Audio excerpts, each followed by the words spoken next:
Alp Mehmet, chairman of Migration Watch, joins me now. Good morning. Good morning, David. Alp, very good to see you again. Where are we? I mean, we've had a great deal of talk. 39,000 people now, 3,958 crossed the channel in October alone. We obviously had this much sort of talked about Rwanda policy, which has now been challenged. We're waiting for the ruling.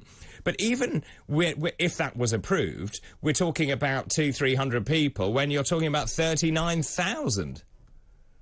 Indeed, that's exactly the point.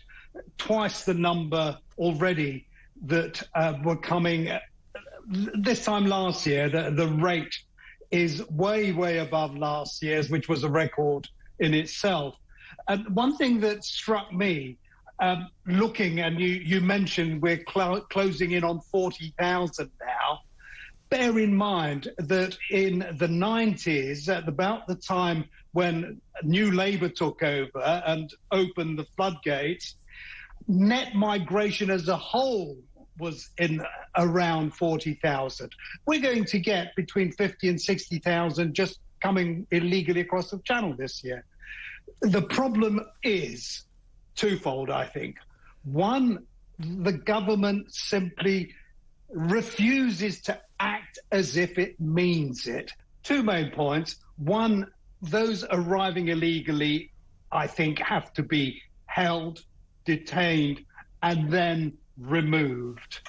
Or removed moved where? Forward, either back to where they came from or to their countries of origin, or, if Rwanda ever gets off the ground, to a safe third country. That has to happen.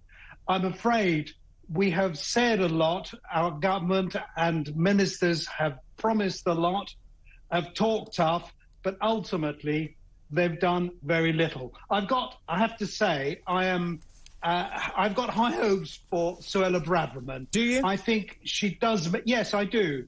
I think she does mean it, and I think that she has got the brain, if you like, the ability to actually put into force what she says she's going to do. However, what she also needs is support from her cabinet colleagues, including number 10, from the courts, from officials, and frankly, she needs support from Parliament as well. At the moment, all those different groups are against her and will thwart, stymie everything she attempts to do. That is wrong. I mean, she certainly talked tough, hasn't she? She said she'd stop human rights laws interfering with the ability to deport migrants. She wants to introduce new bills. She wants to be tough. She's certainly sounding tough, definitely. But are you worried, actually, that the Tory infighting, the fact that you've got a lamed-up Prime Minister, has completely thrown everything?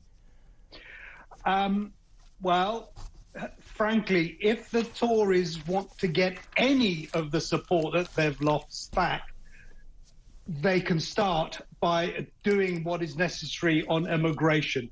That's what a lot of the northern red wall seats, the constituents and the members of Parliament who represent those constituencies know full well that this is precisely what people want. If they want to get any support back, what are they behind now from Labour? Well, Labour is about 20, 30 points ahead, yeah. I think it's crazy. Time and time again, they have failed on immigration over the last 12 years, and they've got to get their act together if they stand any chance at all of getting a few seats next time round. I agree with you. I think it's going to be about cost of living. I think it's going to be about the energy crisis, health, and indeed migration. Alp, always good to talk to you. Thank you very much indeed. That's Alp Mehmet there.